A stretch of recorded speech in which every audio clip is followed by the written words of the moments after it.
From Julio Cruz and Gaylord Perry to Alvin Davis and Harold Reynolds to father and son back to back bombs.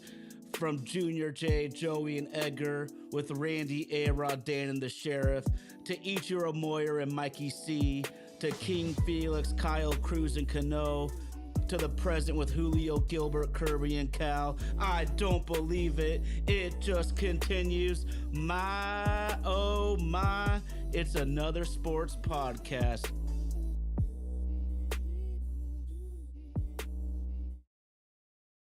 My, oh my, it's another sports podcast. And my, oh my, our beloved Mariners, we stumbled into the All Star break. We tripped up a little bit coming out of it. But y'all know, through thick and thin, we'll ride with this team from Nashville down to Albuquerque, Little Lake Stevens, everywhere in between. We love the Mariners. Very frustrated right now, but I'm still going to ride with these guys.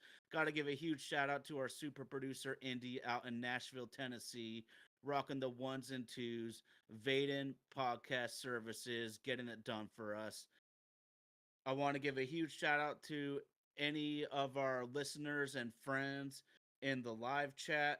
I am just thrilled that any of you ever want to hop on with us. We can't do the show without y'all. But of course, making his triumphant return, guess who's back? Back again. RG's back. Tell a friend. My brother, it's so good to have you back on the mic. What's going on, dude? If I shoot you, I'm brainless, but you can shoot me and become famous. What's it good to do? When the streets is watching, blocks keep clocking, waiting for you to break. That's your first mistake. Can't ignore it. That's the fastest way to get extorted. My time is money. And at 41, I can't afford it. It's time to roll, y'all. Let's go to work. That's what I'm talking about. Bringing the bars like always, my main man, RG. It was a really tough couple days to start the series, and we'll get at you. What's up, Mariners lifer and Paul?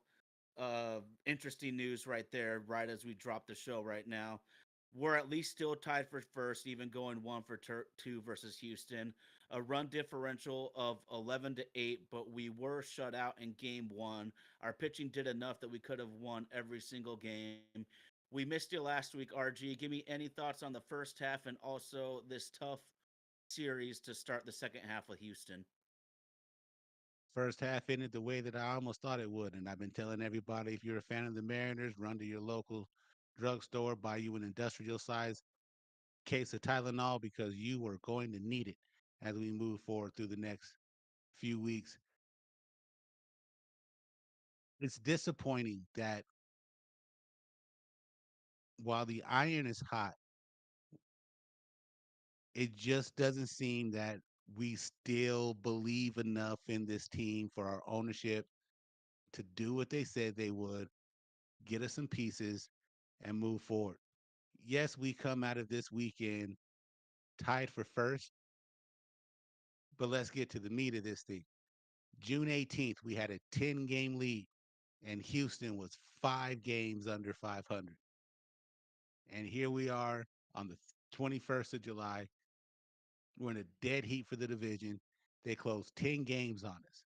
Shout out to the person who dropped this little tidbit of information in it, but that is the most ground covered since what was it, the Miracle Braves of almost 90 years ago. We free falled in the first half of the season. And now we're going to be in the position where we're playing chase and catch up. Maybe the team plays better when we had that underdog mantra against us. But it would have been nice to do some front running while we could have had a chance to put our foot on their throne and we didn't. But here we are. Here we are. You said it, RG. It's been damn near a century since a team collapsed from such a big divisional lead so quickly. It really hurts. I'm a person who never thought that the 10-game lead would last forever just because I never thought Houston was going to be a below 500 team all year. But two Mhm. things had to happen. The Mariners had to play like shit, and Houston had to get hot. That's exactly what happened. Now we're In that tied for order. first place. Exactly. Because you take care of business. Take care of business, and then what they do does not matter. It takes two to tango to have a 10-game lead collapse just like that. I have tons of notes here, like always, guys, but we're going to jump around right away because our buddy Paul on the live chat just shouted out Ty France placed on outright waivers. Holy shit. Holy shit. I mean, we've been saying that there needs to be some major moves coming. Mariners lifer, all the wives are upset about the Ty France news. Yours is crying. Y'all know what time it is with my buddies RG and Indy. My wife's had a crush on Ty France for years now. She has Well, that's multiple fantastic. ties in her life, apparently. So get him That's out. Get fantastic. him out. She'll get over it. She'll get over it. She'll be all right. She'll be all but right. I mean, he peaked 3 or 4 years ago. It's obvious. He's been declining. OPS plus in 21, 128. Next year down to 125. Last year down to 100. This year down to 96. His OPS plus has hit a 17-point drop in his career. He is far from the only Mariner that is completely underperforming. But the bottom line is, RG, first base is a power production position, and we have gotten very little of it from Ty. I'm shocked that they outrighted him, but like I've been telling fans this whole time, they're saying trade Ty, trade Polanco, trade Garver, trade Mitch Haniger. Well, the proof is in the pudding. Those dudes have no trade value when you're a very expensive player and are not performing either. 2 seasons ago, that guy was an all-star. Think about that. Let that sit in. 2 seasons ago, that guy was an all-star. And just what's that old Janet Jackson song? What have you done for me lately? That's exactly where we ended up at with the boy. There were a lot of people who wanted him gone during the offseason. We gave him a chance to go to drive line, get it right. I thought he was doing as good as we could have expected from him. I mean, I wasn't expecting him to turn into Barry Bonds going into drive line, but I thought he had done enough to earn his keep. But too bad, fuck you, sorry for you. Once you're no longer a man, and I got no emotional attachment to you. So hopefully you and your wife and your baby got some cash stored up. You got something to eat. I ain't sending you no Pizza Hut to the locker room, so it's time to get it. I liked Rayleigh at first today. I gotta say I liked it. I like to see him out there doing his thing today. So that's where we're going to end up. And it wasn't the only move we made. We got rid of Mike Bauman and traded him to the Giants for someone near and dear to my heart, cash considerations. Once Spire came back from the 15-day DL, he didn't clear waivers. This is the second time this year that Bobbin has been on the move. Remember, he came to us on May 22nd in a trade after being designated for assignment by the Orioles. 18 games for the Mariners with a 5.5 ERA, a 1.29 whip in 16 and a third innings. It's hard out here for a pimp, man. But it just maybe this is a sign that they are going to try to do something. But that clock's about to tick. Clock's about to tick, dog. So where do you sit? Where do you sit? Do you make a move? Do we ride it out? Because obviously, riding out with what we got, we blew a 10-game fucking lead in 30 days. I don't want to be in a position where we chase Houston all year. The rest of the year, that's not going to play out well for us. And Houston also has 5 pitchers on the injured list too. So what happens when they get two of them back? Just makes them even more dangerous. And it's just something about a team that has that championship medal on it, whether they cheated for it or not. They know how to win, and we're still trying to figure it out. Fair enough, man. Huge shout out to Texas Power Ranger, Sunday Evening Media, and all the homies in the live chat right now. Paul's saying Locklear going to be the everyday first baseman. I'm loving that. There's going to be ups and downs from the young man, but all he's done that we've seen in the major league level is he plays an excellent first base from a fielding perspective. He has raked at every single level of professional ball along the way. And his very first hit in the bigs, I fell in love with him right away because it was an outstanding double to the right center gap. As a right-handed hitter, that's the toughest place to get to in the ballpark. So I'm pumped about that. While we were on last week, RG, while Indy and Blake were chopping it up, I decided to do some quick math on my cell phone, and Ty Locklear, although he only had 30 at bats to Ty France's 300, he hits a home run. He's three times more likely to hit a home run than Ty France. I repeat, Ty Locklear is three times more likely to go yard than Ty France. So something had to happen. One thing we always got to wonder too is what's going on in the clubhouse. We know the Mariners were upset with Jesse Winker a couple years ago because his struggles were affecting how he was amongst his teammates. We've seen certain guys like Jorge Polanco. I've seen him in the dugout before when he's been benched, and he was extremely encouraging towards Ryan Bliss, giving him some sweet nothings in his ear, that sort of thing. But if you're struggling, you can't be a sour puss taking down the clubhouse. And I'm not saying that Ty France was, but that's sure a possibility. Texas Power Ranger talking about putting service on waivers outright. That's pretty good. I I have a feeling that Service and Depoto might be connected though. That they might go down with the ship. The only way Service is out is if there is a direct order from ownership where they tell Jerry it's either both of you or he's got to go. But I think they're kind of tied at the hip, and to me, Service is sort of a yes man sort of manager. He's going to do as he's told.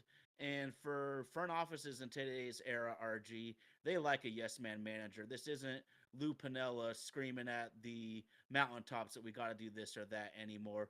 Front offices are running shit more and more, for better or worse, or in between, however you look at it. Well, no billionaire wants a guy who they've made a millionaire to tell him what to do. They don't want any pushback from that, especially the way that our franchises ran. Reading Ryan Divish article here, Ty France has been placed on irrevocable outright waivers.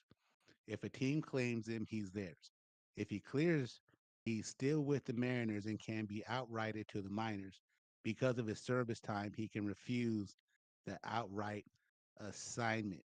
It's going to be a really interesting 24 hours to see how this plays out. I'm here for all the smoke, so I'd love to see how the dirt plays out once we get to that point as well, too, and people start snitching on each other's secrets. But it does kind of sound to me that this thing could get a little bit interesting before he's officially off the payroll. Um, Again, I thought he did as decent as he could before he during this season before he took his break to have his child. Um, I thought he did as decent as he could. I didn't think he was ever going to get back to the way he was smoking the ball a couple years ago. Just a case of those knob block yips, and Mm. you know, just tough to be in. But shh, maybe we did it to clear something. If Locklear is the way we're going to go, hell, so be it. I still think we need a proven player with some proven production. But if we're going to give the young man a chance, let's give the young man a chance. Maybe it's him and Bliss's time to shine. But Polanco did look good smoking that ball to right field today. Tell you that. Oh hell yeah! it We've been screaming at the mountaintops since that trade that we were so hyped for Polanco, and it's crazy to think about because I wrote it down here just because. Do I think Scott Service is the truth? No, but his players have let him down. His players have to play better, and maybe it's just because in my upbringing as a youngster, my parents always told me it's not the coach's fault, it's not the teacher's fault. You got to practice harder, you got to study harder. It's on you to perform. And so I might be a little bit old school. I might be a little bit blinded by the facts that a coach or a teacher can directly affect you, but that's just my mindset on the situation. Now, Jorge Polanco, in five of the last prior 6 seasons, he had an OPS plus over 115, which is really good. The only year he was below that number was the 2020 COVID season, which is hard to take anything from that except for maybe RG is right that MLB was trying to help LA that season. But regardless of that, Jorge Polanco had a 47-point drop in OPS plus from last year to this year. A lot of fans are saying that we are buying a guy that was already damaged goods, but that's not true. That's not true at all. He had three straight really successful seasons since COVID, and it absolutely fell apart for him this year. RG is right, though. He's stinging the ball. Maybe we need to get on JP Crawford a little bit more because all of a sudden I blinked and Mr. 190 now has a 1 point higher batting average than Sir JP Crawford. And just before I throw it back in the low block RG, I brought up Ty France's contract. He is a 6.775, nearly $7 million player this year. And if we're getting rid of him, we just traded a reliever for some cash money. Maybe we're trying to make some moves here to acquire a dude or two. It still pisses me off though, man, because the trade deadline, you always pay a tax. Get your shit done during the off season. But hey, here we are. I wonder what the breaking point was. With Kelnick, we knew that the juice wasn't worth the squeeze, and that's how that situation was going to end up. Like you said, they did it during the offseason. We gave, I think maybe we did the right thing by him, let him make a little bit of money, let him take care of his family, be in a comfortable situation while he and his wife are going through the birth of their first child. Um, but yeah, man, I wonder what the breaking point was. I thought he did the best he could with the situations that we put him in. I thought a resurgence back to that R-star level was going to be tough for him. But that is kind of shocking. We're just like, dude, we just got to get rid of you. Cancel that bitch like Nino, dog.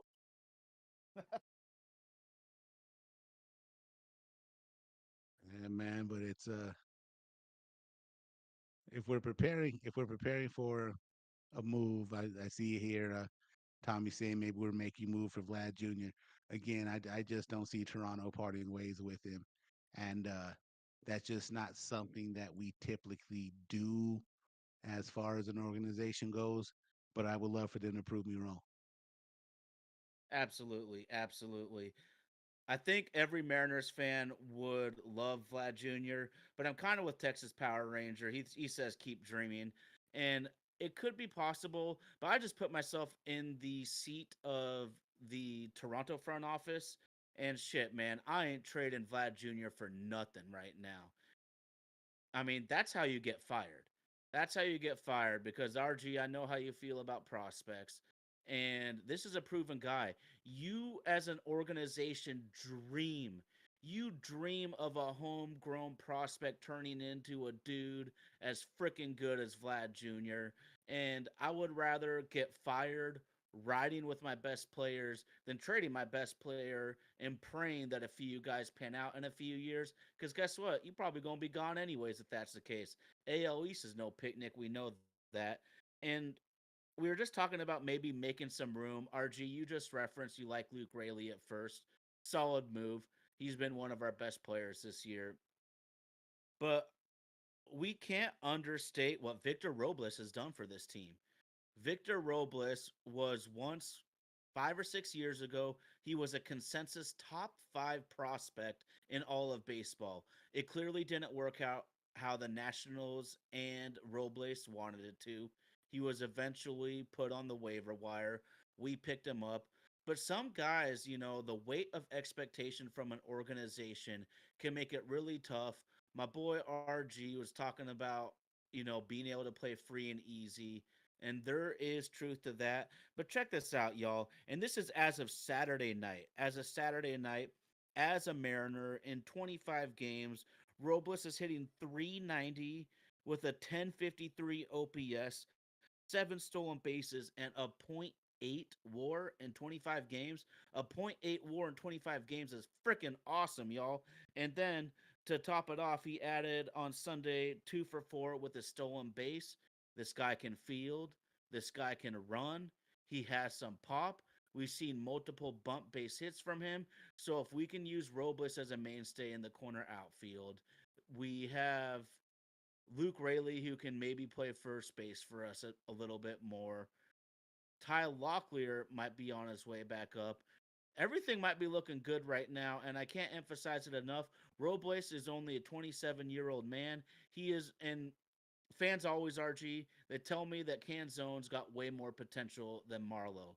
Well, I'm telling y'all that Robles has way more potential than either of those dudes. He's playing like a vastly better player than either of those two dudes, and they're all the same age. They're like all 3 months of birth date between each other. They're all basically the same age. So hopefully Robles can kind of be a reclamation, saving grace type of player, and maybe we can get this shit rolling, bro. We're not going to get Canzone back for a couple weeks.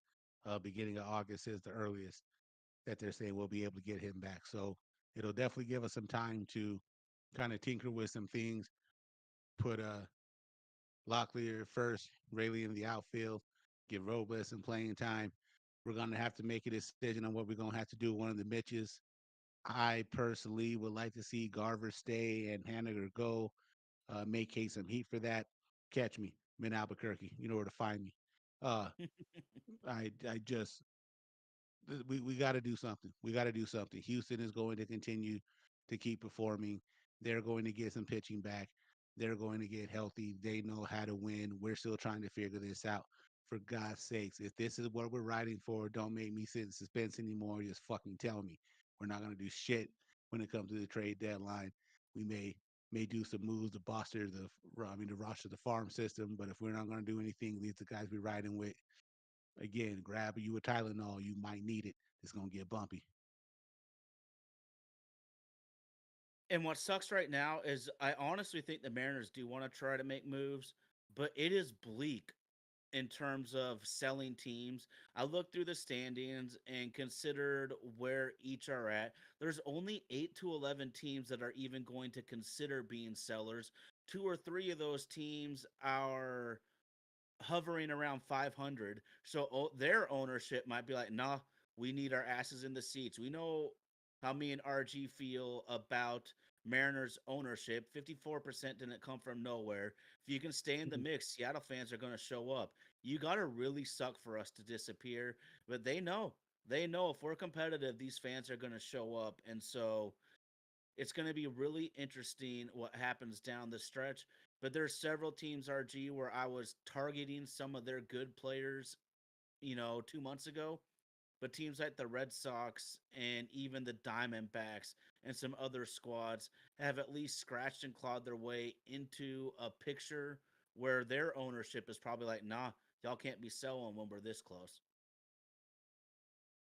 Over some of the conversations that we've had off mic, that's really what that 54% kind of broke down to. And if you're in the bleacher community like I am, it's probably the biggest hot topic that we can still talk about. To me, just like Ty says, it's we're doing enough to keep you coming to the game. And we really don't care how it plays out as long as we keep you coming until September 29th. Because by the time we get to September 30th and August 1st, I mean, they've already made a profit of $250 million this year. They ain't losing no money. The key is to keep you coming through the turnstile, to keep you buying $30 beers, to keep you buying $20 chocolate covered grasshoppers or whatever the crazy shit that they sell is. I I want to come to Seattle and try the mint switch, but I also want to come cheer for a team that has the potential to get into the playoffs. It's just real interesting. Yes, we're tied, but it really feels like we have lost so much more over the last 30 days than we've actually gained by today's win to keep us even with the big bad wolf. I mean, it is what it is. You said it. This is a historical collapse. Now, to be on the positive side, we are still in first place. But if we don't turn the ship around exactly now, Houston's going to lap us, not just pass us. They're going to fricking lap us. Now, I got a question, RG. Former Mariner Oscar Hernandez put on a show for the Home Run Derby, Boy, and he also cost. What's up, man? boy, Oscar Hernandez.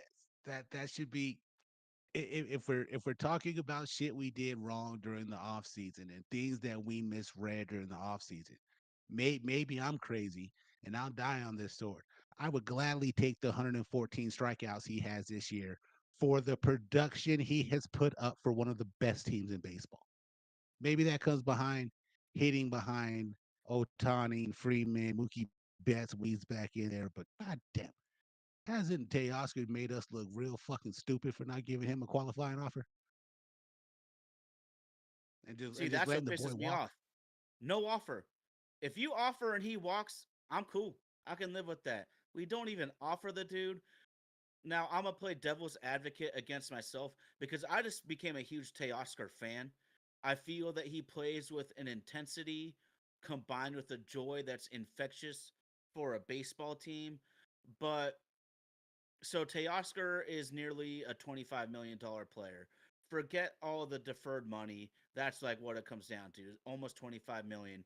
So I look at it like a poker game. Sometimes you make the smart decision and you still lose. The Mariners organization is saying, "Hey, we can get two proven bats versus one proven bat if we let Teoscar go." They bring in Garver, they bring in Polanco, and those two contracts equal about to what Teoscar is making. But then RG, there's and this is where you're always touting for proven players over prospects. At least my read on our friendship is that a bird in the hand is better than two in the bush, and the Mariners went for two in the bush, and it absolutely backfired. Sure did. Sure did. We love the reacclimation project. We love to go shopping at Savers. Or I don't know what kind of thrift store y'all call it up there in the Northwest, but we love to go see if we can find a pair of Givenchy jeans sitting there tucked away in the thrift store somewhere. Sometimes it happens for you, sometimes it doesn't, and it just looks like it hasn't for us recently. Rojas is Rojas starting the year that the way he did. I'm happy that we have him, and hopefully he can kind of get back to doing with some of that. But to not offer the dude and the dude just go to LA and kill. Now, like you said too, that if I was in Teoscar's position and I'm like, I don't really know, I kind of want to come back. Seems like you don't want me, and a team that just went out and spent $1 billion in free agent acquisitions was like, why don't you come rock with us? Deuces. We out to the next one, and just almost a resurgence in the boy's career, like you said. That watching that smile seems infectious, and I don't like the fact that it's no longer in Seattle. I was hyped when we got him from Toronto in the first place, but just man, it's just tough to see him be on the other side of the big bad wolf, and them just out there. Just the boy's been crushing it. Boy's been crushing it. Even for Vlad to sit there and tell him during the home run derby, look, I don't have a dog in this fight, but try this in your approach. And he goes up there and he does it and wins. And even today with the ball that he hit out, watching a little bit of this Dodgers Red Sox game before we went on air, same thing. A cutter pitch where the cutter's supposed to be, and he just let it travel and do what he's supposed to do with it, hit it the opposite field, and just would love to have that production in our lineup. Drop the ball. Just drop the ball on it. Fuck your 114 strikeouts. I would love to see that dude back in the Mariner jersey. Well, we sure didn't solve the strikeout problem. We're about to set the freaking record for Pete's sakes, man. But I mean, that's neither here nor there. I try not to lament too much on the past because what you did is done, and you got to roll with your decisions in life. But here's a great example, bro. Teoscar Hernandez. From Toronto to Seattle, his OPS dropped 21 points. Now, from Seattle to LA, his OPS plus has jumped up 18 points. Whether it's hitting philosophy, he says that he can't square himself in the batter's box at T Mobile Park, which is a major issue in itself. But man, what is going on? And then Jesse Winker, here's another example. He had a 40-point drop off in OPS plus from the Reds to the Mariners. Now I know the Reds play in a bandbox, but 40-point drop, that's a lot more than fucking changing stadiums. That's all I know. He had a bad year with Milwaukee last year, I'll admit that. But Winker has absolutely bounced back, and from his time as a Mariner to now this season with the Nationals, that's a 32-point jump in OPS plus. I mean, we're not talking incremental amounts from guys production decreasing in Seattle and improving once they leave. We're talking about quantum leaps, bro, which is making it kind of hard for me to explain, but the proof is in the pudding. Guys are coming here and losing themselves.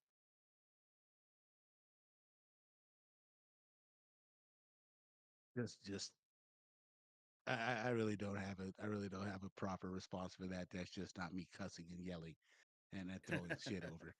Just it's unfortunate the way that it's bounced out, but you know, to try to do the right thing and look at the silver lining. We are still very much in this race. I personally, just for my comfort level, would like to see us go out and get some bats to try to help this lineup be a little bit more productive. We haven't even touched on the Julio injury yet, or a potential there. For those of you who are watching the game, Jordan Alvarez crushes the ball to center field. Julio does his best George Kenneth impression, runs it down, jumps up, leaps, catches it, and runs into the outfield fence. And on the way down, when you see that ball come out, you just know it's not good because you can instantly see it on his face, and he immediately starts grabbing for that ankle. The positive to take away from it, though, was after a couple minutes, he did walk off the field under his own power. They were going to bring the card out for him. He waved it off, was able to move on his own power. So that is a good thing. But it is not a good thing for the fact that he is hotter than fish grease right now. And who knew that all it took was for Tyler to accuse a man of being on drugs? He should have done it earlier.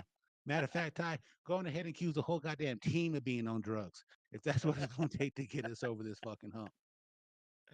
Oh man, George hung that's some on good to the shit. ball. George hung on to the ball. All right, touche, Emmett Brown, touche. Hey, there's only one George Kenneth Griffey Jr. We all know that shit. And for all of our homies on the live text or the live chat, whatever you want to call it, my podcast partners know this, but one of our dogs is named Griffey, and there's obvious reason why for that. But huge shout out. We got Mariners Lifer, Emmett Brown, Texas Power Ranger, Mariners Lifer, the whole crew. What's going on? Y'all are throwing some banter around with the Rangers and the Mariners. And here's a Shout out to crazy the fact. homie Paul. Paul, can't Yeah, shout forget out him. to the He's the homie one Paul, dropping man. knowledge. He's Sunday, dropping that Sunday knowledge. evening media. Happy to have all y'all with us tonight. Shit, good call, man. Good call. I just I just looked at the standings though, man. Texas is only 5 games back. They might have had a shitty record, but nobody has played great baseball for any stretch in the AL West. We've talked about this numerous times. You're going to have to win this division to make the playoffs in the American League this year. Oh, Texas Power Ranger. It sucks, but the World Series helps. We talk about this on the show, just looking at the view from 3,000 feet, so to speak. And I think most Mariners fans, if not all, would agree that we would take some futility to actually get to the Holy Grail. What about you, RG? Would you take some lean years to actually get there, or are you a 54 percenter? You know me, dog. If we lie, I'm an Eddie Guerrero fan and wrestling, baby. Lie, cheat, steal. Whatever it is we have to do to make sure that we are one of the last two teams standing. And it just means even more for me because now I get to watch the World Series and don't have to listen to Joe Buck. I would love even more of it. Whatever it takes to make sure that we are one of the last two teams standing in October, I'm for it. I talk all the time. My beloved New Mexico Lobos, we went and hired Rick Pitino's son, Richard Pitino. And I started screaming, how come we didn't go get Rick Pitino? And everybody, oh well, he does damage everywhere he goes. And I said, you know what? Look, if he got us to the Sweet 16 and got us to the Final Four, and we somehow won that thing, I don't give a damn if they come back 2 years later and give us the University of Michigan treatment and take all those banners out the pit. I seen it with my own eyes, and you'll never be able to change the fact that we got to the promised land no matter what he had to do. But I'm telling you, man, this just whatever it is, whatever it takes. I just don't know if our ownership feels the exact same way. Because, like you said, the fans aren't going to start coming. and we'd have to have a 100 loss season for the fans to stop supporting. But again, Seattle is a mid-major city, and not a whole lot else going on up there. So it's going to be real interesting for you to, hey kids, let's go to the Mariners game tonight. I got these tickets for shit. People gonna show up, dog. They're lucky that they don't live in a market where there is other shit going on around the city to take your attention away from it. You ever look at the Dodger game? Dodgers have been one of the best teams in baseball the last 5 years. Only certain games sell out because it's LA. And there's 900 different fucking things to go do to take your attention from it. They're not playing for 54%. They're spending $1 billion in free agents to try to give them a chance to be at the World Series every fucking year. I know we can't afford to do that, but at least give me 250. At least give me 350. Make me some kind of splash. But nah, we let WBD rob us with Root Sports. They decided let's fucking buy the warehouse across the street and turn it into a bar. Let's put some new press boxes in here. Let's get the stadium ready for the All Star game. And I love T-Mobile Stadium. I love T-Mobile Stadium. But Jesus fucking Christ, man, put them money and their talent on the field, and let's go out and get the goddamn thing done. I mean, coming from experience, the kingdom was a shithole. It was a piece of trash. It smelled like a combination of BO, piss, and Bud Light. And guess what? The team wins, and the place is absolutely packed, and you are breathing on each other from inches apart, and no one gives a damn. Somehow things have gotten lost in translation within the Mariners organization. And honestly, I sometimes think that they just got lucky. You know, if you are in last place for 15 years in a row, you're gonna luck into a Griffey Jr. You're gonna somehow. And Randy Johnson was almost an accident. Mark Langston was a proven ace at the time. We traded for three pitching prospects, hoping one of them pops. No, I mean, we knew about his stuff, but remember, Randy's first no hitter, he had 10 walks in that game. This guy was such a wild card when we picked him up. Uh, the Mariners might have just gotten lucky in those Kingdom days, and this might have always been the franchise. But you want to know how it feels to be a Mariners fan sometimes? Julio Rodriguez, we are praying that he has a negative MRI tomorrow morning. We are praying that he only ends up on a 10-day injured list. But the last 2 weeks, he's hit 483 with a 1.421 OPS. He has struggled all season until recently. I swear to God, RG, this is being a Mariners fan in a nutshell. Your superstar finally finds it, finally gets hot, and now trying to make a game saving play, he freaking hurts himself.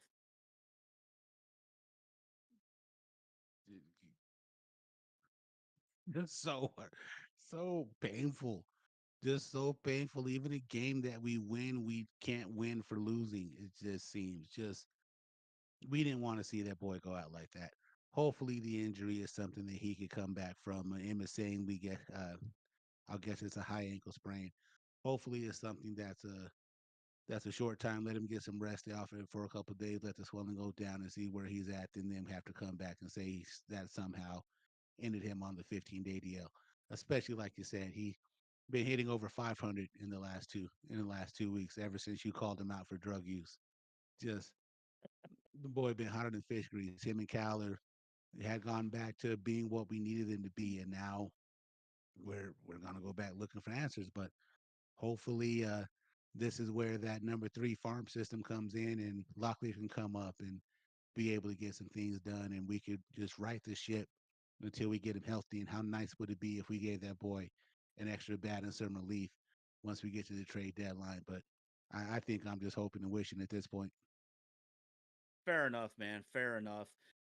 I see Texas Power Ranger saying that we need to get a new manager to get to where we want to get to, and I would say maybe, but I can't get over the fact that we need players to perform for the manager to even matter.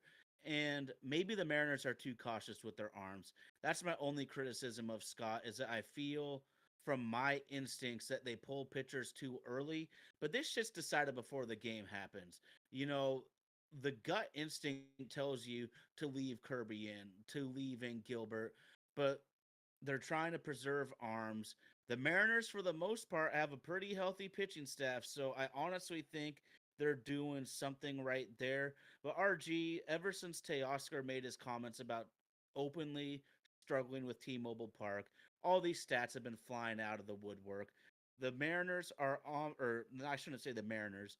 T-Mobile Park is on pace for the lowest ballpark average in Major League history.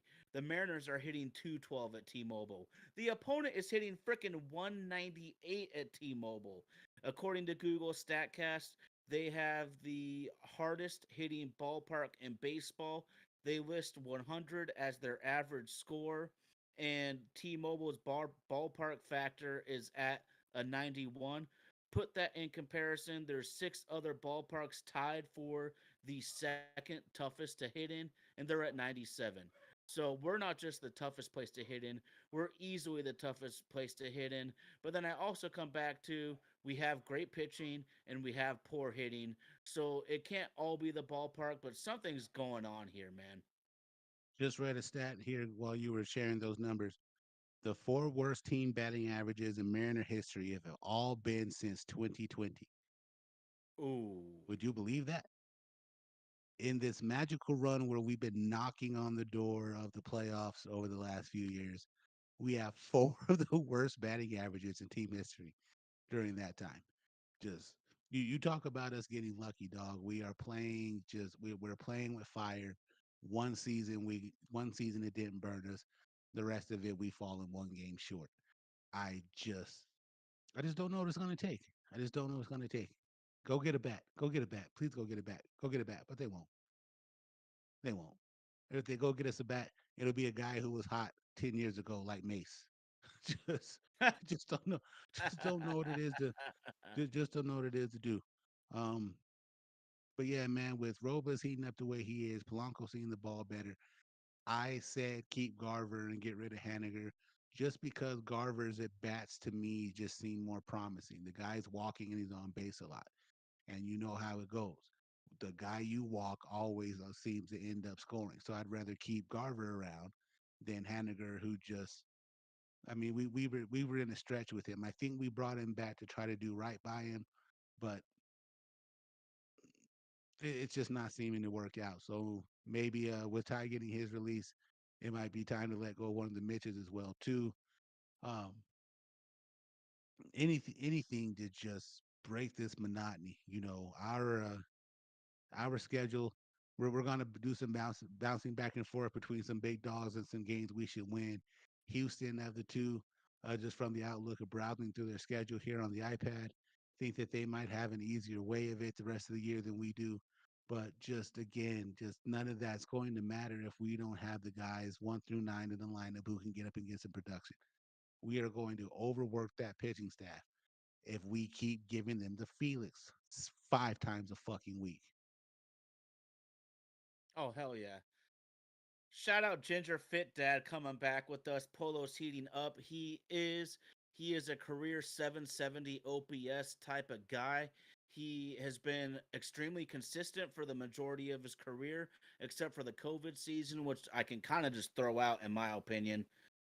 But man, it's tough right now because there's limited teams to trade for, and I'm just wanting like Sunday evening media for our guys to play as well as they can. Mitch Haniger might be washed, dude. He really might be washed though, man. So it makes me nervous. It makes me sad because he's a fan favorite, but I don't know if we can get rid of him, dude. He has like a $16 million player option next year. I don't know if ownership is going to pay any person $16 million to not play for us. Maybe I can be proven wrong. To me, Mitch Haniger was an NBA trade. We see this in the NBA all the time where you're just swapping bad contracts and both teams are praying. Both teams are praying that Robbie Ray can make it back and be what he once was. We're praying that Mitch Haniger can find what he was in the Cano Cruz era. It looks like neither of those things are happening right now. The only saving grace is Robbie Ray had a lot more years left on his deal than Mitch Haniger, but it's a tough situation. Both teams traded outrageous contracts, praying Neither of them are working out. I would love some bats from Tampa Bay. I would love some bats from Tampa Bay. Are you kidding me? And the fact of the matter is, RG, a lot of our possible trade targets would come in and have the highest OPS on the team from day one. Emmett's asking who the fuck loves Mitch. Well, I love him for what he did. For what he did.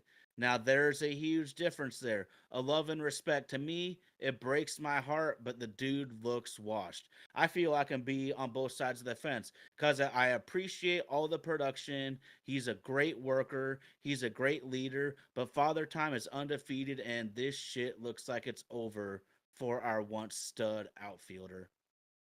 It does. It does. And again, I thought that we tried to do right by doing what we should have done a couple seasons ago with him and for him, but just it's time to move on. We need to give those at bats to somebody who could do a little bit more than them. And yes, I'm a homer, so that's why I'm picking Mitch Garver over Mitch Haniger. But if we got rid of both Mitches, I could bring in somebody to do some fucking work for us. I will help you come pack up their condos tomorrow if we fucking had to. 10 toes down to get the Mariners to the playoffs. And I would love to for us to get in as the AL West champs and not sneak in the back door of the wild card and have to play a team we don't want to see. Just again, I can't tell you what it is going to take to get there. I don't know what's going to trigger Stanton to give Jerry and Hollander the levels that they need to be able to go out and get this done. But that comes back to that pressure point number of 54% to us. Like me and Ty were talking off mic and our producer, that was out. That came out in fucking frustration. And because it came out, now we're all trying to make sense of it. If you are a manager, that number is great because it keeps asses in the seats. I've been around here since 93. I don't give a fuck about you having asses in the seats because I see Tampa not have anybody show up, and they've at least been to two World Series in my lifetime. I've seen the Marlins fucking bomb numbers, and no one show up to the NLCS. And they have two fucking World Series rings. I don't give a fuck about your bottom line. It's a championship I want. I just, and yes, they're not going to see it my way. That's why they're multi-billionaires and I drive a truck for a living. But geez, just whatever it fucking takes. Whatever it fucking takes. He said life's a bitch and then you die. It sure the fuck is, man. It sure is. Life's a Mitch and then you die. That's why we get high, because you never know when you're gonna go. You know what I time it is. We bring a little funk and flavor to this thing. think we just found the title for this episode. Life's a bitch and then you die. Huge shout out to everybody in the live chat community, man. Y'all bring so much fire to this show. We absolutely love it. Tommy, I think Yandy Diaz is actually very attainable. He'll be he's much older than Isaac Paredes, for example. Paredes gonna take a giant blockbuster to get that done. Yandy is pretty attainable. He's like 30, 31 first baseman. Izak is 25, 26 third base. So just based on the age and positional value, Yandy Diaz would be much more attainable, clearly, at least in my opinion. Oh, I'm getting a little hot and bothered about this, RG, because I'm just looking at the Mariners right now, and I have a lot of friends that listen on their commutes to work because you're on the highway more than any of us, man. You know you got to have something to listen to, keep your ass rolling. But I have some buddies who are, saying that maybe we should slightly sell Dan Pat, but I'm looking at the realistic Mariners window. Our window right now is 2.5 years starting right now, and it's really 2.3 years, really, because we have a third of the season left this year, and then Logan Gilbert, without an extension, will be an unrestricted free agent after 2 seasons. Cal and Kirby will both be unrestricted free agents in 3 seasons if they don't receive an extension. And RG, the last thing I want to do is in 3 or 4 years from now is look back on this team and Cal's on the Red Sox and Kirby's on the Yankees, and I'm wondering to myself, why the fuck did we not go to this when those two players are now playing for East Coast Giants? I'm sorry. Did you just bring up the story of the 2000-2001 Mariners? Is that what just happened? Did we just hop way back in the Wayback Machine where we had a window? We got there twice, and before you knew it, Randy Johnson was pitching in Arizona. Ken was in Ken was in Cincinnati. A Rod got a $290 million of contract to go play in Texas, and we have only had one playoff appearance ever since. Is that what you're telling me right now? Dude, and you already know how it goes with Cal. I've been screaming this even 3 years before we get here. That dude's a Boris agent. Boris wants his dudes to go test the fucking market. So we gotta give that dude some incentive to go in there and see if he can press old Scotty Boy to change his mind. If not, we're gonna lose him for nothing. We definitely don't want to be stuck holding the bag on that. We're just looking at what could have been. The time is now. But also yet again too, if they're more interested in the profit that they're making at the turnstile over than the product of the field. What's the give and take in that though? Would love to be a fly on the wall in those meetings. What's the give and take in that? Because eventually you might bore your fan base to where they're not going to show up and buy those expensive tickets and buy those expensive beers and pay for parking. I don't have any kids, but on average, it's a mortgage payment to take your family out to a ball game now. And you're lucky that you have a halfway decent product, but also as fans as well too.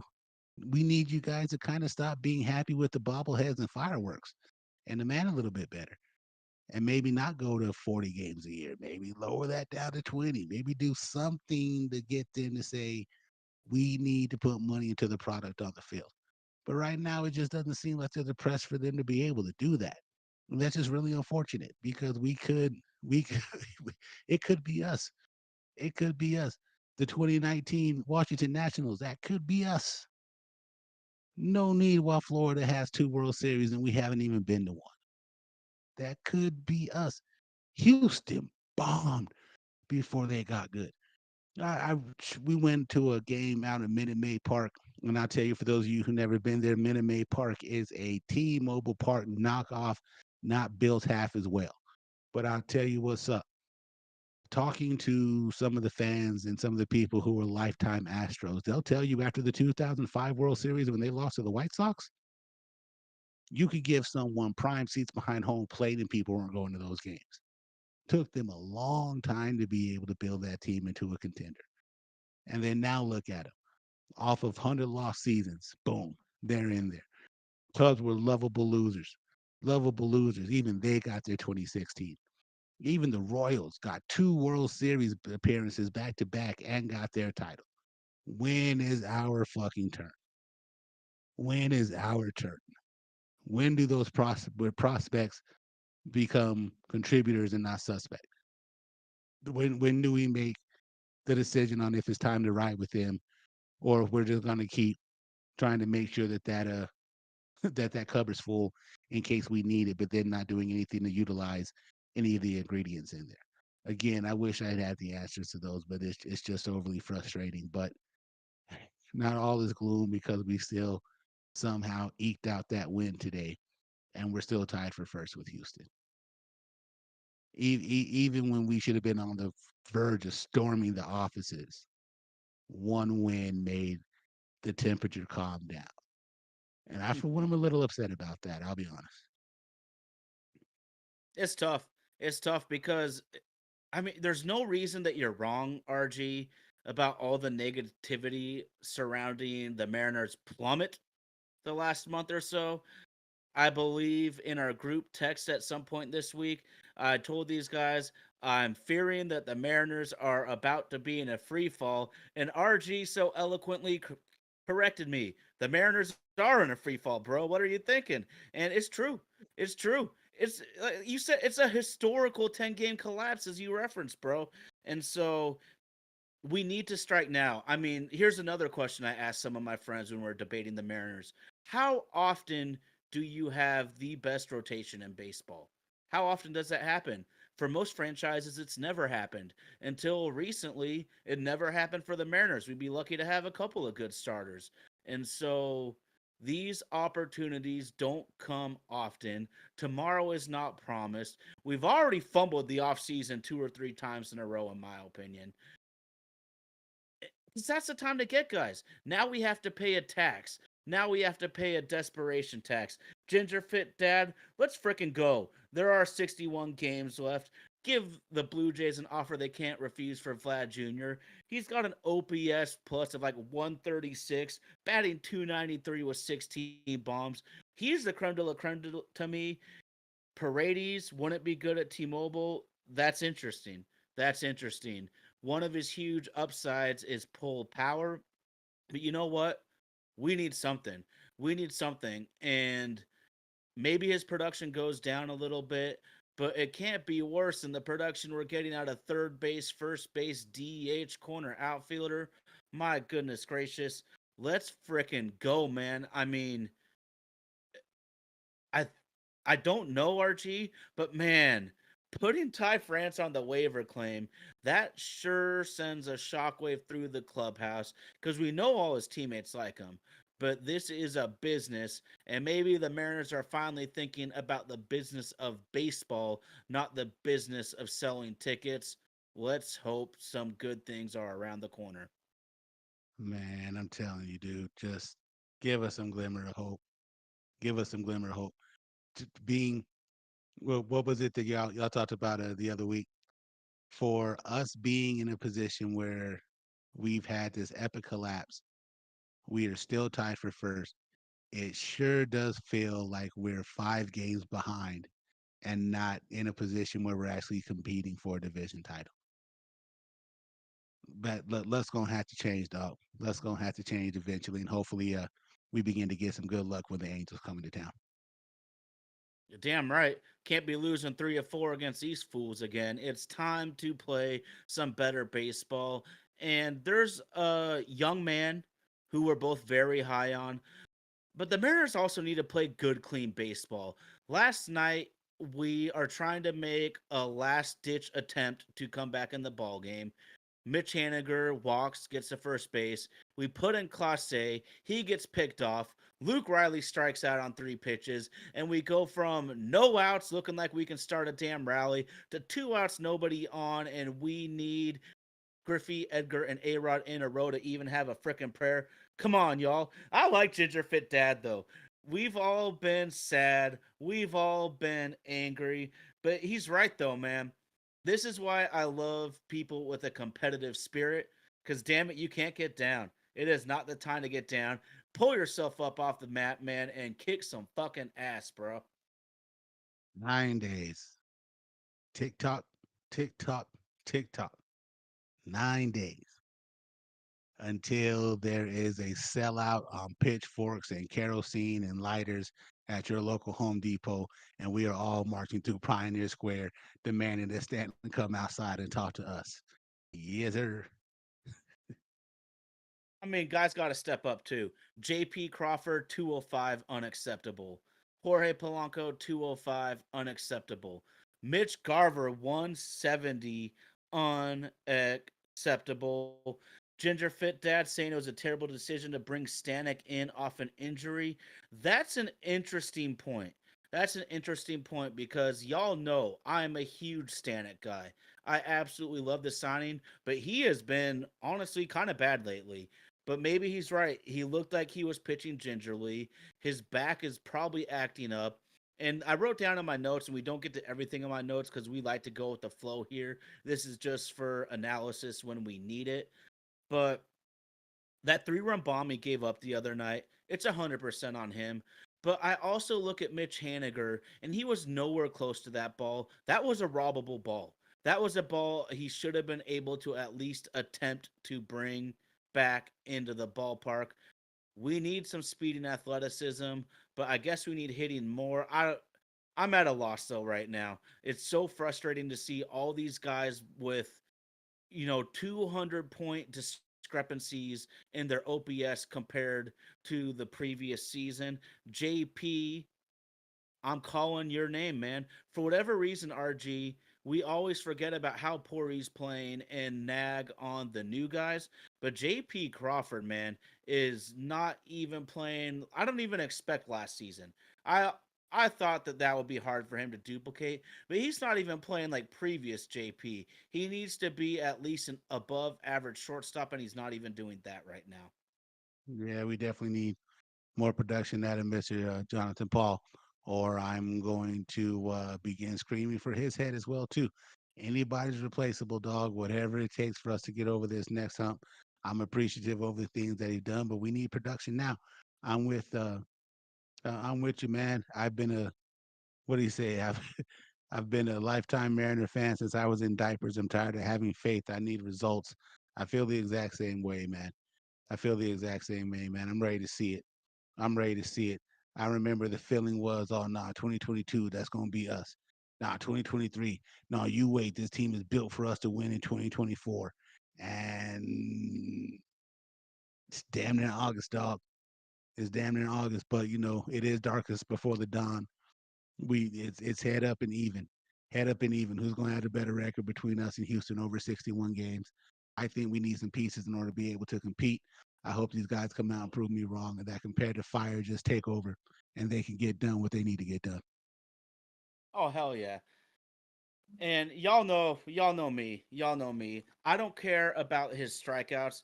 I don't care about his lack of fielding ability. Get frickin' Brent Roker in here, please, please.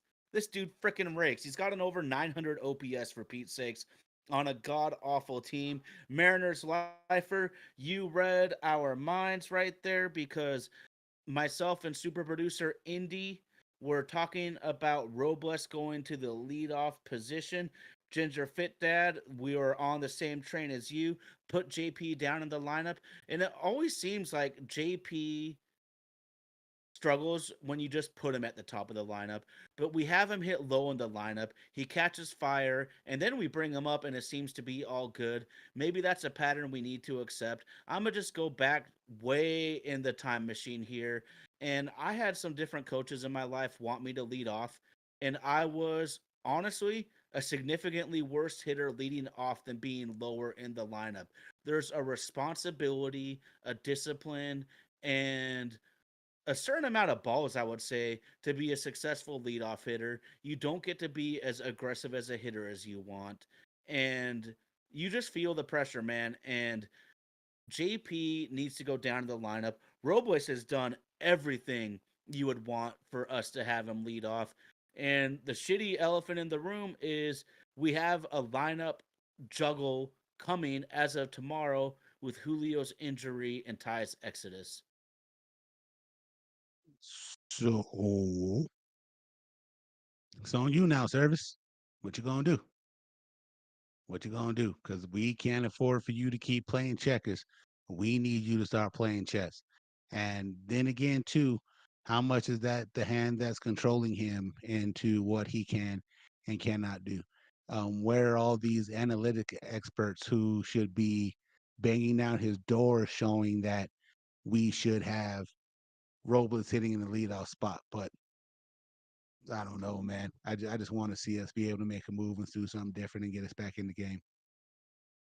Well, we've been throwing shit at the wall and hoping it sticks all season in terms of creating a lineup. Why stop now?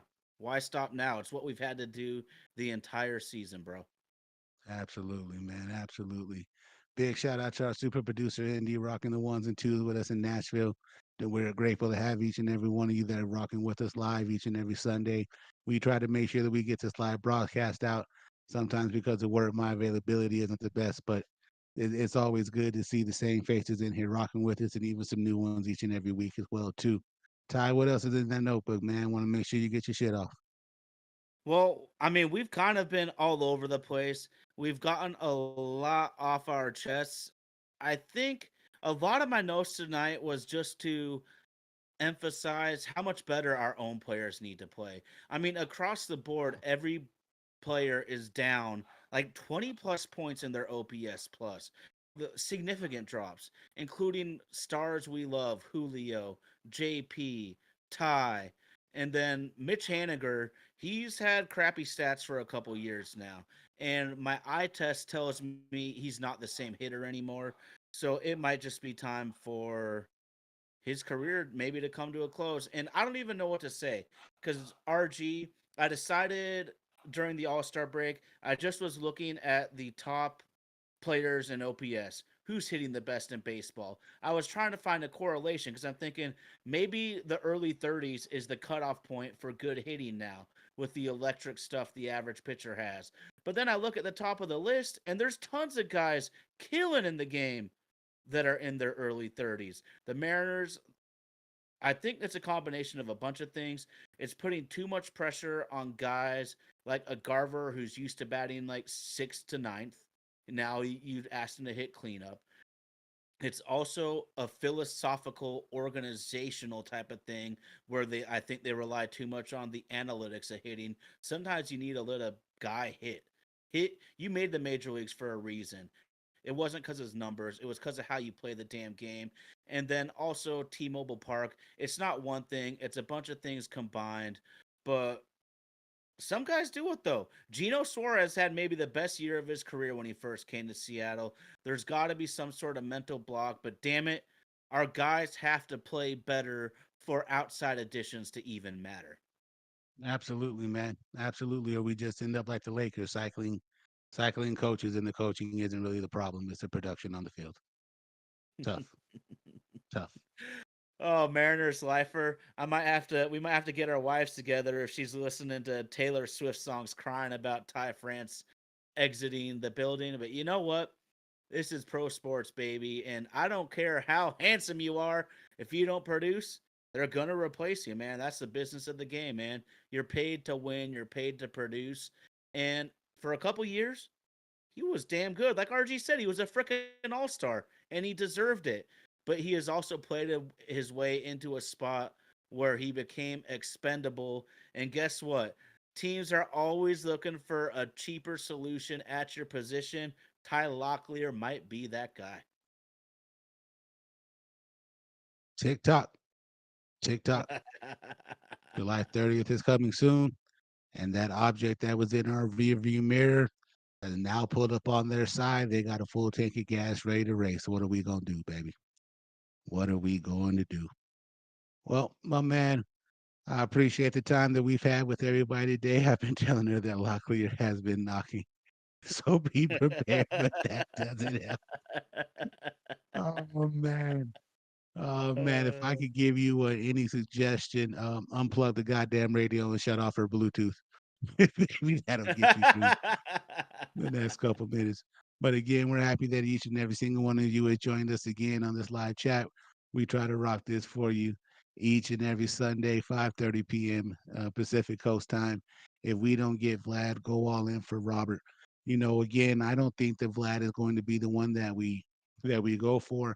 I actually see a deal where I would love to make sure that we can go after Robert and also that pitcher that they have as well too. Um, would may I maybe we don't need an additional pitcher, A, but Castillo hasn't been Castillo this year as well too. Service will be fired if we miss the playoffs. Well, that remains to be seen as well too. But that clock is getting ever so loud, ever so loud. Again, we thank each and every single one of you for joining us. Don't forget to always follow us on our socials. My ASP. You can find this broadcast on Twitch and YouTube each and every Sunday. If you can't make the live broadcast, you can download the episode each and every Sunday.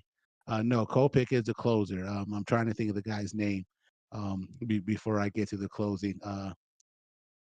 Garrett. He pitched really well against us the last time the White Sox were in town, and Robert just decided to put on his audition tape by hitting all those bombs. But man, it's gonna make me frustrated. But again, follow us on our socials at MyOMySAP. If you can't catch us live, the episode does drop every Tuesday on whatever platform it is that you choose to get your podcast from as well too. Don't forget to follow some of the content that we put out on Instagram, Facebook, TikTok, Twitter, all that good stuff. You can even catch me on MySpace and I put you in my top 8 if we have to. Ty, anything else for the people? Ginger Fit Dad, crochet. I didn't know that we were talking about knitting some hats and scarves out here. Yeah, that's Nah, the bro. boy's name, Crochet. Thanks for dropping the knowledge, man. Huge shout out to the live chat. And my thoughts as a Seattle sports fan in general, Mariners, make us love baseball. There's been way too many summers where we're just counting down till football starts. I want to put my Seahawks gear away right now and rock with y'all. Come on, Mariners. It is not time to give up. It's time to get your freaking hands dirty, get some dirt under those fingernails, go out, win some ball games, and hopefully a couple reinforcements are coming. You should want to put that Seahawks shit away because they fucking suck. Oh, we're going to shock the world, baby. Yeah, on Indy's Madden game. Other than that, you falling off the bottom of the thing. They're happy to be back Sunday evening media. Do we have an OnlyFans too? Shit, if you willing to pay for that subscription, dog. Oh, that ain't what we doing. That ain't what we doing. I fuck it. I leave my shirt on. Yes, sir. Yes, sir. Big shout out to super producer Indy as well. Vaden Podcast Services presents My Oh My. It's another sports podcast. Also want to give a big shout out to our social media director, Miss Katie Masamoto. We thank you for all you do, as well, team and all the staff behind the scenes of Vaden Podcast Services that help us bring this to you each and every Sunday. Let's see here. Let's see if we can get some last minute love here. Yandy Diaz and Randy would be great bats to get, but we had a chance to go after them in the offseason and we chose not to. So and there were a lot of people who follow along in the bleacher community. They hated the fact of a Rosarena joining our team. But again, I take his bat. I'll take his bat. I'll take whatever production he has to. He could hold it down in the outfield. Just we just need a little bit more than what it is we have now in order to be able to get it done. Ty, any closing thoughts? Nah, man. Just let's keep it going. Let's keep it going. Absolutely, absolutely. Remember, man, life is a series of moments to make every enjoy each and every single one that you have. We're all baseball fans. Let's cheer our Mariners on 10 toes down, no matter how it goes. For the homie Ty Talks holding it down in Washington, our super producer Indy, I'm your boy RG. It's good to be back. We'll see y'all next week, man. On My Oh My, it's another sports podcast.